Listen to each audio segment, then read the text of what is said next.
রাহমাতুল্লাহ। ভাই আপনারা কিরম আছেন? আমি নোয়াখালীর মানুষ। নোয়াখালীর ঐতিহ্যবাহী খানা এই মরিচ খোলা বানানো। তো আমার মনে ইচ্ছা জাগছে যে একটু মরিচ খোলা বানাবো, তার জন্য কিছু আইটেম রেডি করছি, আপনাদেরকে দেখাইতেছি। একটু দেখেন, এখানে কিছু মরিচ কেটে নিয়েছি, কিছু রসুন আছে, আর পেঁয়াজ কুচি করে নিয়েছি, আর কিছু মাছ আছে।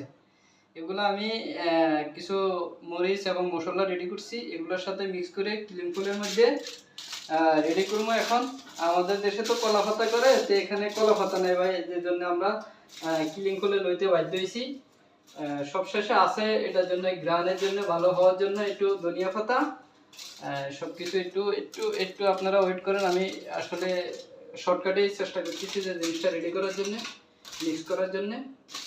তো ইনশাল্লাহ হয়ে যাবে। আর পাশাপাশি আমাদের দেশে সরিষার তেল দিয়ে বানায়, আসলে আমরা তো প্রবাসে থাকি, এখানে সবকিছু হয়ে ওঠে না। তো আমি সাধারণত চেষ্টা করতেছি এখন সয়াবিন তেল দিয়ে করার জন্য। ঠিক আছে, এখানে যে মশলাগুলো আছে মরিচের এবং হলুদ, রসুন, সরি মশলা, তারপরে মরিচ, হলুদ, এগুলো এখন একটু রেডি করে নিই, একটু মিক্স করে নিই, নাহলে মাছের সাথে আমার হাতে কাটা লাগতে পারে, এই জন্য এগুলো আগে একটু রেডি করে নিই। তারপর মাছটা দিচ্ছি, দেওয়ার পরে এটার সাথে আশা করি ইনশাল্লাহ ভালো হবে।